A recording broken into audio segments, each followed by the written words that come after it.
Grade 11, Chapter 2. We are not afraid to die if we can all be together.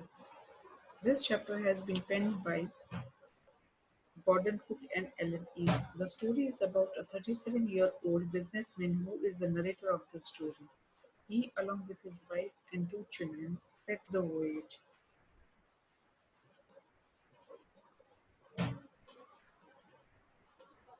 The routes of Captain James Cook's voyage, the first voyage and the second voyage, are highlighted in red and green.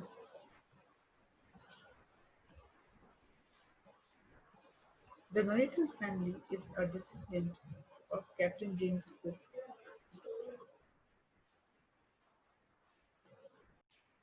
Grade 11, Chapter 2. We are not afraid to die if we can all be together. This chapter has been penned by Gordon Cook and Ellen East.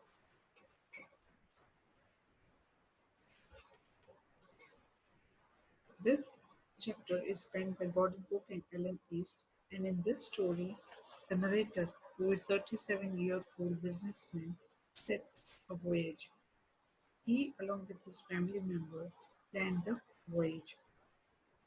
They travel by a ship, and the name of the ship is Wavewalker, which is a 23-meter long, 30-ton wooden hull beauty.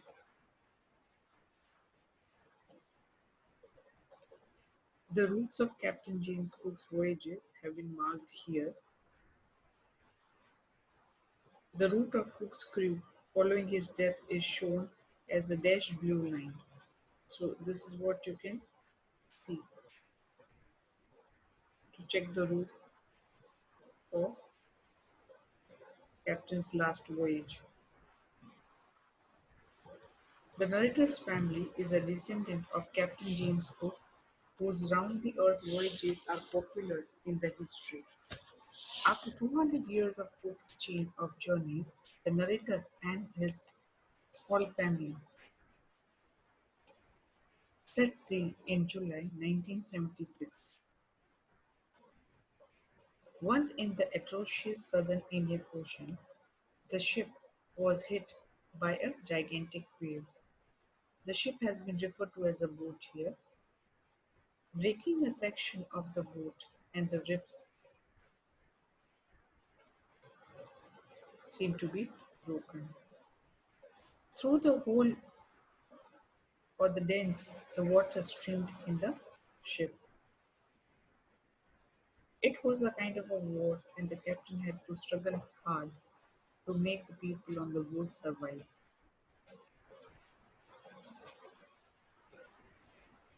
If you see the description about Wave Walker, you get to know that it is 23-meter 30-ton wooden hull beauty. It had been professionally built, and the captain had spent months fitting it out and testing it in the roughest weather as they could. The first leg of their planned 3-year voyage had been a pleasant experience for them. They sailed down the west coast of Africa to Cape Town.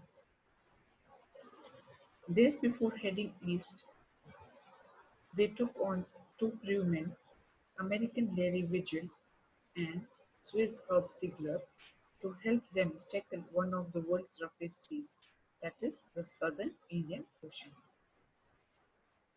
As we read further, we get to know how did they start their journey and what had happened on December 25.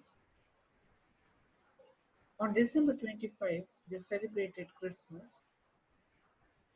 and they also encountered strong and alarming waves.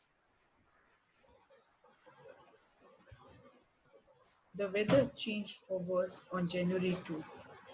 The big waves hit them.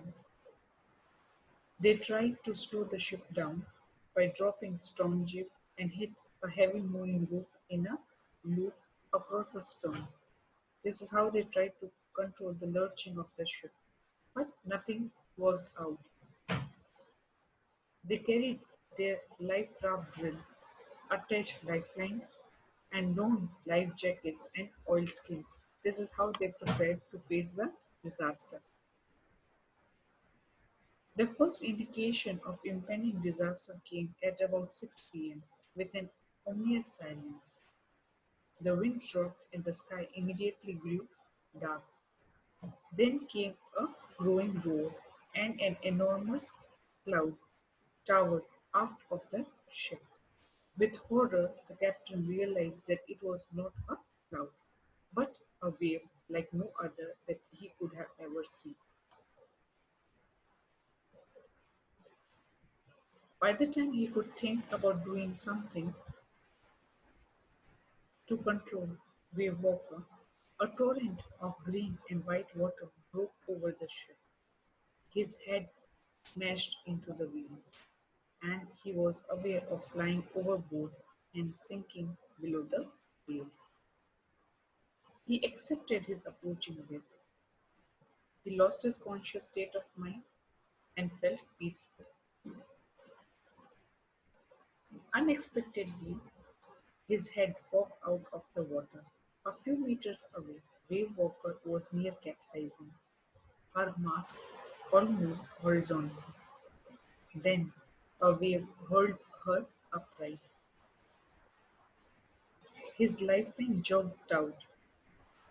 He grabbed the guardrails and sailed through the air into Wave Walker's main beam. So this is what he did after he was injured. The captain was seriously injured and he had accepted his approaching death. But still, he struggled hard to do something to save the people, those who were traveling along with him. Subsequent waves tossed him around the deck like a rag doll. His left rib cracked. His mouth was filled with blood, and he had a broken teeth. Somehow he found the wheel, lined up the stern for the next wave, and he did hang on the board for a while. Although he felt helpless, but he did not give up.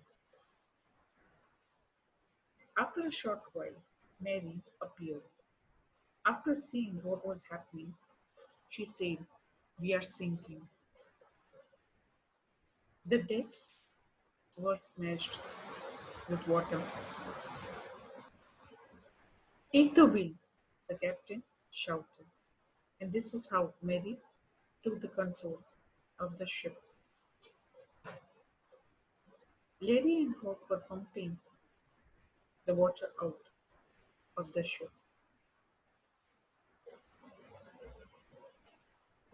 Many things seemed to be floating. There were broken timbers hung at crazy angles.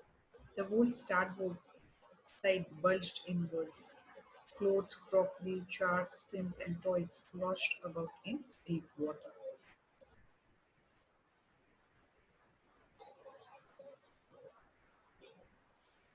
As we read further, we get to know how did the captain struggle to save Wave Walker and people on board had led them for better life.